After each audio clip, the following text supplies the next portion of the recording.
তো hello guys, welcome to my back to channel ফিল এক স্পেশাল ট্রেক। আজকে থাম্বেল দেখে তোমরা বুঝে গিয়েছো যে আমি কি বলবো, ভিডিওটা কিসের তাও একবার বলে দিচ্ছি যে আজকের ভিডিওটায় আমরা ঠিক কি আলোচনা করব। ইউটিউবের নতুন আপডেট এর ব্যাপারে। আমরা সবাই জানি যে শর্ট চ্যানেলের মনিটাইজ করতে গেলে পরে 10 মিলিয়ন ভিউজ লাস্ট 90 দিনের মধ্যে লাগবে এবং 1000 সাবস্ক্রাইব দরকার হয়, আর লং ভিডিও চ্যানেলের জন্য লাস্ট 90 দিনের মধ্যে 4000 ঘন্টা ওয়াচ টাইম এবং 1000 সাবস্ক্রাইব দরকার হয়।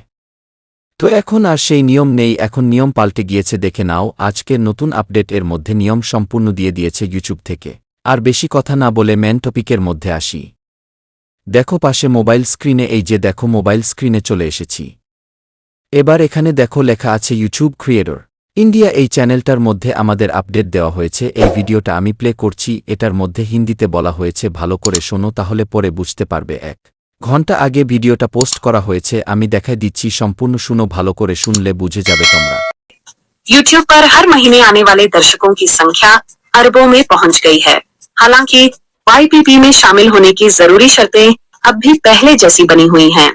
यूट्यूब की बढ़ती लोकप्रियता को ध्यान में रखते हुए 1 फरवरी 2027 से नए क्रिएटर्स के लिए जरूरी यूट्यूब की बढ़ती लोकप्रियता को ध्यान में रखते हुए 1 फरवरी 2027 से नए क्रिएटर्स के लिए जरूरी शर्तें ये होंगी: 1000 सब्सक्राइबर्स हों और इनमें से कोई एक शर्त पूरी होती हो।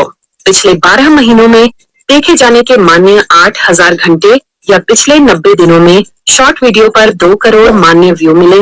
এবার তাহলে বুঝ কি বলছে। 1 ফেব্রুয়ারি 2027 থেকে এই নিয়মটা শুরু হবে। এই নিয়মটা শুরু করার কারণ হচ্ছে প্রত্যেক দিন মানুষ প্রচুর চ্যানেল তৈরি করছে, যার ফলে ইউটিউবের ও প্রচুর টাকা যাচ্ছে। তাই নতুন নিয়মটা দিয়েছে, যার কারণে ইউটিউব কিছু টাকা সংরক্ষণ করতে পারে। এবার বলছে এখানে যে আগে যেরকম শর্ট ভিডিওর জন্য 10 মিলিয়ন ভিউজ দরকার হতো, এখন হচ্ছে 2 ক্রোড় মানে 20 মিলিয়ন দরকার। 4000 ঘন্টা ওয়াচ টাইম এর জায়গায় 8000 ঘন্টা ওয়াচ টাইম দরকার হবে। এটা যেহেতু 1 ফেব্রুয়ারি 2027 থেকে শুরু হবে, তার আগে যাদের চ্যানেল মনিটাইজ হবে তাদের কোনো রকম সমস্যা হবে না, এবং যাদের মনিটাইজ হয়নি তোমরাও তাড়াতাড়ি মনিটাইজ করে নাও। চ্যানেলটা যদি 1 ফেব্রুয়ারি 2027 শুরু হয়ে যায় তাহলে পরে 8000 ঘন্টা ওয়াচ টাইম না হলে চাঁদের করতে পারবা না। তাই ফেব্রুয়ারির 1 তারিখের আগে সবাই মনিটাইজ করে নাও চ্যানেলটা, তা না হলে বড় ঝামেলায় পড়তে পারো। আবার নেক্সট কোনো টপিকে কথা হচ্ছে। আজকের জন্য এখানেই ভিডিও সমাপ্ত করছি। সবাই ভালো থেকো, সুস্থ থেকো, bye guys. Thank you for watching the video.